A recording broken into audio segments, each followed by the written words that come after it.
Hello everyone, my name is DS sir. You are watching my YouTube channel. Today I am going to tell you about past indefinite tense, which is most important for every students. Please look at the blackboard. Don't waste your time. Past indefinite tense. ता था, ती थी, ते थे, आ ई ए की मात्रा, मतलब वाक्य के अंत में या तो ताथा होगा, तिथि होगी, तेथे होंगे, या तो फिर आ ई ए की मात्रा होगी। इसकी हेल्पिंग वर्ब जो होती है, इसकी हेल्पिंग वर्ब हमेशा आप याद कर लीजिए कि हेल्पिंग वर्ब इसकी होती है डिड, और मेन वर्ब फर्स्ट भी लगती है और सेकंड भी। जब हेल्पिंग वर्ब डिड लगती है तो डिड के साथ हमेशा वर्ब की पहली अवस्था लगेगी। अगर हेल्पिंग वर्ब डिड का प्रयोग नहीं हो रहा है, तब वर्ब की सेकंड फॉर्म लगती है। इसकी सबसे बड़ी खूबी है, जब हेल्पिंग वर्ब लगती है डिड अगर लगी तो वर्ब की केवल फर्स्ट फॉर्म लगेगी। और हेल्पिंग वर्ब कब नहीं लगेगी? पॉजिटिव सेंटेंस में हेल्पिंग वर्ब का प्रयोग नहीं होता है, तब सेकंड फॉर्म का इस्तेमाल किया जाता है। नेगेटिव सेंटेंस, इंट्रोगेटिव सेंटेंस में हेल्पिंग वर्ब का प्रयोग किया जाता है, तब वर्ब की फर्स्ट फॉर्म आती है। थोड़ा ध्यान देने वाली बात है। और यहाँ पे पॉजिटिव सेंटेंस, जो भी पॉजिटिव सेंटेंस दिया हुआ है, इसका सबसे पहले हमने मेकिंग रूल आज बना दिया, क्योंकि मेकिंग रूल मालूम होने पर उसी अकॉर्डिंग आपको लिखना पड़ता है। जैसे हमारा सबसे पहले सब्जेक्ट लिखा जाएगा। अभी हमने पहले मेंशन किया था कि पॉजिटिव सेंटेंस में सहायक क्रिया डिड का प्रयोग नहीं होता है, किया नहीं जाता है। उस तब हेल्पिंग वर्ब, मेन वर्ब क्या लगेगी? वर्ब की सेकंड फॉर्म। पहले सब्जेक्ट रहेगा, फिर वर्ब की सेकंड फॉर्म रहेगी, फिर ऑब्जेक्ट रहेगा, फिर अदर वर्ड लिखा जाएगा। राम गांव गया, राम वेंट मेरी सेकंड फॉर्म है। जैसे मैंने कहा गो फर्स्ट फॉर्म है, वेंट सेकंड फॉर्म है, गान मेरा थर्ड फॉर्म है, गोइंग मेरी फोर्थ फॉर्म है, और गोज मेरी फिफ्थ फॉर्म है। तो यहाँ पे जो सेकंड फॉर्म है, इसी का प्रयोग किया जाएगा। ये सेकंड फॉर्म जो दिया गया, जिस पर भी मैं टिक लगा रहा हूँ, इसी का हमको प्रयोग करना है। यानी हर जगह गो रहेगा तो वेंट हो जाएगा, प्ले रहेगा तो प्लेड हो जाएगा, सिंग रहेगा तो संग हो जाएगा, वीप रहेगा तो वेप्ट हो जाएगा, सेल रहेगा तो सोल्ड हो जाएगा। सेकंड फॉर्म लगेगी, ऑलवेज हमेशा याद कर लीजिए। राम गांव गया, राम वेंट टू विलेज। पहले राम आ गया सब्जेक्ट, फिर सेकंड फॉर्म आई, फिर गांव जा रहा है, किसी भी स्थान पे आप जा रहे हैं तो उसके पहले टू का प्रयोग होगा, होम के पहले नहीं होता है। जैसे होता मैं गांव गया तो होता क्या? I went to village.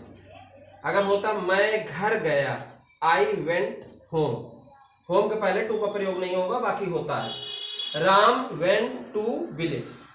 तुमने अंग्रेजी बोला, यू स्पीक का सेकंड फॉर्म स्पोक हो गया, इंग्लिश। राम ने रावण को मारा, राम किल का second form killed, Ram killed Ravan. मैं सुल्तानपुर से कानपुर गया, तो पहला बात, जिस शहर को आप लीव करेंगे, छोड़ेंगे, उसके पहले फ्रॉम लगता है, और जहां पे आप डिपार्चर करेंगे, जहां जाएंगे, उसके पहले टू का प्रयोग होगा। तो मैं कहाँ गया? कानपुर गया। कहाँ से गया? सुल्तानपुर से। I went to Kanpur from Sultanpur. जैसे मैं दिल्ली से आजमगढ़ गया, I went to Azamgarh from Delhi. Meera ने तुम्हें डांटा, डांटने की इंग्लिश होती है स्कोल्ड, स्कोल्ड का second form scolded. Meera scolded you. तो अकॉर्डिंग इसी रूल चलना है। निगेटिव सेंटेंस में क्या होता है? सबसे पहले सब्जेक्ट लिखेंगे और उसके बाद डिड नॉट का प्रयोग होगा, और जब डिड मेरी सहायक क्रिया लगने लगी निगेटिव में, तो फर्स्ट फॉर्म लगेगा, ऑब्जेक्ट लगेगा, फिर अदर वर्ड लगेगा। जैसे यहाँ लिखा है कंचन गांव नहीं गई, Kanchan did not go to village. Did not के साथ फर्स्ट फॉर्म लगा है। तुमने कभी झूठ नहीं बोला, you never told a lie. Never एक ऐसा शब्द है, नेवर और ऑलवेज। नेवर कभी रहता है या फिर ऑलवेज रहता है, तो इसके साथ हमेशा याद कर लीजिए वर्ब की सेकंड फॉर्म का प्रयोग होगा। और नेवर के साथ नॉट नहीं आएगा, नेवर के साथ हेल्पिंग वर्ब नहीं आएगी, तब वर्ब की सेकंड फॉर्म आ जाएगी। यू नेवर टेल का second form told a lie, तुमने कभी झूठ नहीं बोला। उन्होंने केले नहीं खरीदे, they did not buy bananas, तुम वहां नहीं गए, you did not go there. आगे चल के पढ़ोगे डिड नॉट को डिडंट पढ़ते हैं या डिडंट पढ़ते हैं, जल्दी बोला जाएगा you didn't go there, you didn't go there, तुम वहां नहीं गए, हमने उसे नहीं पीटा, we did not beat him. जब इसको मर्ज करेंगे, डिड और नॉट को जब एक में मिला देंगे तो इसको जल्दी से पढ़ेंगे didn't, we didn't beat him या वी डिडंट बीट हिम, या फिर ऐसे सिंपल में we did not beat him. तो इस तरीके से निगेटिव में हमने देखा नॉट का जब प्रयोग हुआ तो क्या हुआ, डिड के साथ फर्स्ट फॉर्म लगी। पॉजिटिव में हमको जब हेल्पिंग वर्ब नहीं लग रही है तब वर्ब की सेकंड फॉर्म लगी है। ये टेंस बहुत ही इंपॉर्टेंट है, क्योंकि जितनी भी कहानी, चाहे स्टोरी टेलिंग हो चाहे स्टोरी राइटिंग हो, ये पास्ट इंडेफिनिट टेंस बहुत ज़्यादा इस्तेमाल किया जाता है। इसके ऊपर बहुत विशेष ध्यान देना है बच्चों आप लोगों को, ठीक है। इसके बाद हम बता रहे हैं इंट्रोगेटिव सेंटेंस। इंट्रोगेटिव सेंटेंस में क्या होता है, इंट्रोगेटिव सेंटेंस में थोड़ा ध्यान देने वाली बात है। इंट्रोगेटिव सेंटेंस, इंट्रोगेटिव सेंटेंस में थोड़ा मेकिंग रूल में चेंजिंग होती है। मेकिंग रूल में सबसे पहले क्या होता है, इसमें डिड का प्रयोग सबसे पहले किया जाता है, फिर सब्जेक्ट लिखते हैं, फिर अगर नॉट आया है तो नॉट का प्रयोग, फिर वर्ब की पहली अवस्था, फिर ऑब्जेक्ट प्लस अदर वर्ड का प्रयोग करते हैं। ये मेरा मेकिंग रूल है और इसके लिए हमने थोड़ा बताया भी था पहले से। जैसे राम गांव गया, ये तो पॉजिटिव था, मगर इसके पहले हमने लगाया क्या, हमने लगा दिया क्या, क्या लगाने से ये वाक्य बन गया, क्या राम गांव गया, यहाँ क्वेश्चन मार्क लग गया। अब हमें ध्यान देने वाली बात ये है कि जब निगेटिव से हम पहुंच गए, पॉजिटिव निगेटिव के बाद इंट्रोगेटिव में पहुंचते हैं, तो इंट्रोगेटिव में डिड तो मेरा लगता ही लगता है और सब्जेक्ट लगेगा, वर्ब की फर्स्ट फॉर्म लगेगी। एक बार ये अभी हम हर वीडियो में बताते हैं, क्या शुरू में है तो उसकी इंग्लिश राइट नहीं की जाती, उसके स्थान पे उसी टेंस के अकॉर्डिंग उसकी सहायक क्रिया आती है। यहाँ पे डिड सबसे पहले आ जाएगा, फिर राम आ जाएगा, डिड राम, फिर वर्ब की पहली अवस्था आ जाएगी गो। क्या बना, did Ram go to village. क्या की इंग्लिश तो लिखी नहीं गई, क्या की जगह मैंने क्या लिखा, सहायक क्रिया लिख दिया, डिड कर दिया, राम अपनी जगह पे रहा, जाने की इंग्लिश फर्स्ट फॉर्म गो हो गई, टू विलेज सेम रहा। फिर ऐसे जैसे हमने देखा क्या तुमने अंग्रेजी बोला, अब हमने क्या लिख दिया, क्या जब क्या लिखा गया तो क्या की इंग्लिश तो भाई लिखनी नहीं है हमको, इसको हम क्रॉस कर देते हैं और उसकी जगह पे हेल्पिंग वर्ब का प्रयोग करेंगे। तो हेल्पिंग वर्ब मेरी इसकी क्या है, डिड है, डिड सबसे पहले आ गया। और यू को हम छोटे अक्षर से लिख देते हैं क्योंकि बीच में रहने पे छोटा होता है। और स्पीक, यहाँ पे स्पोक जो था वहाँ पे स्पीक कर दिया क्योंकि डिड के साथ फर्स्ट फॉर्म लगना है।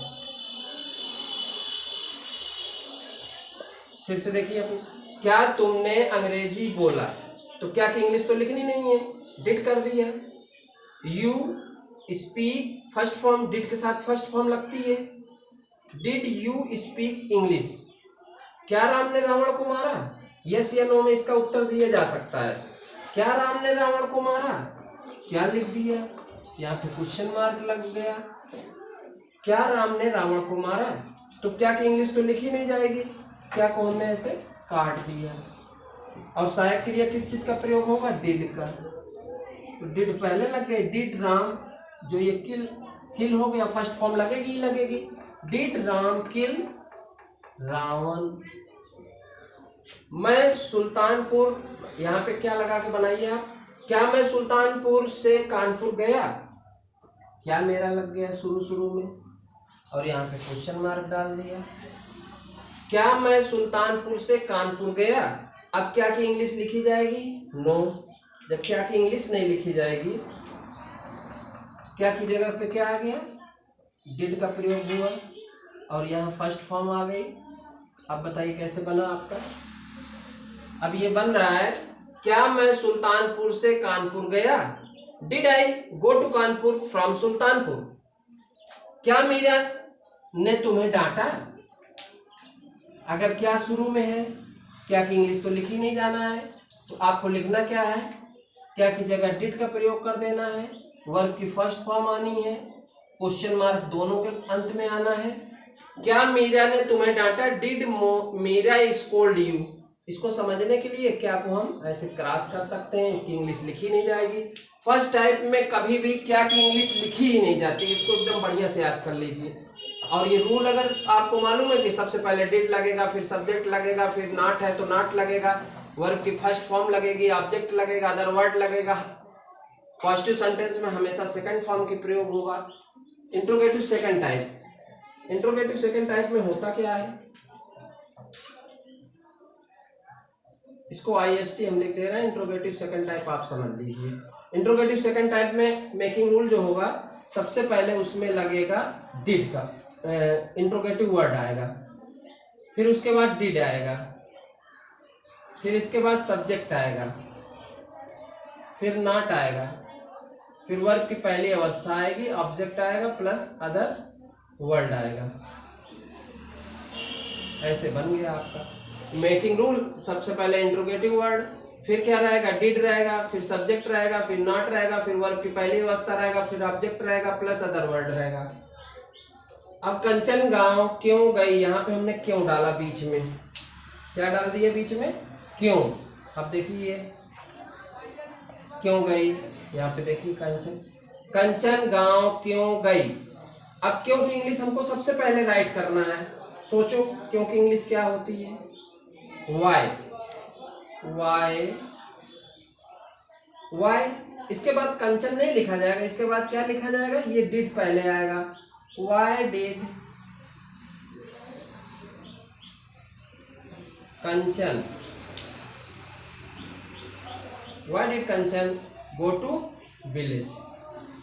फिर से देखिए, कंचन गांव क्यों गई, पहले क्यों की इंग्लिश लिखा वाई, फिर हेल्पिंग वर्ब लिखा डिड, वाई डिड कंचन, फिर फर्स्ट फॉर्म आया गो, फिर टू विलेज। तुमने कभी झूठ क्यों नहीं बोला, जैसे ऐसे होता, तुमने कभी झूठ क्यों नहीं बोला, तुमने कभी झूठ क्यों नहीं बोला। यहाँ पे क्यों डाल रहे हैं हम बीच में? तुमने कभी झूठ क्यों नहीं बोला।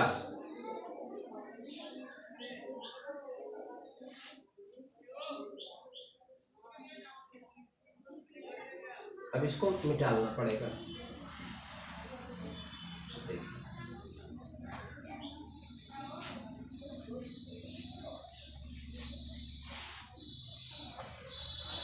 तो अब क्या होगा? कभी नहीं के लिए नेवर का प्रयोग करते हैं, तो यहाँ पे क्यों, तुमने कभी झूठ क्यों नहीं बोला, या तुमने कभी झूठ, हाँ ठीक है, क्यों डालने दीजिए, तो वाई लगाया सबसे पहले, वाई।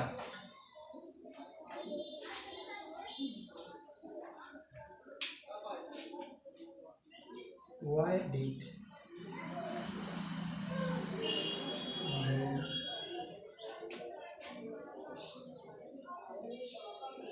tell a lie?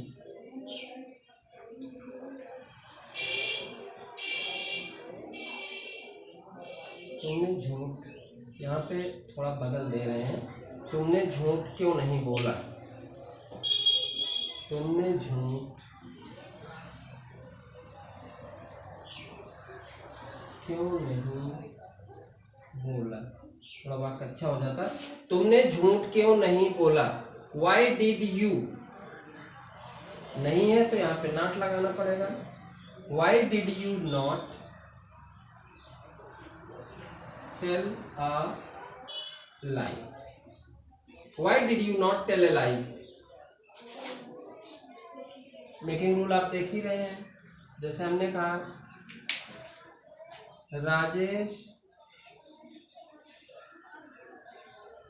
वहां कब गया। राजेश वहां कब गया, यहाँ पे कब शब्द, जैसे यहाँ पे क्यों शब्द था, यहाँ पे कब शब्द है तो कब की इंग्लिश सबसे पहले लिखना है। कब की इंग्लिश हुई मेरी, व्हेन। फिर उसके बाद सहायक क्रिया, डिड राजेश गो देयर।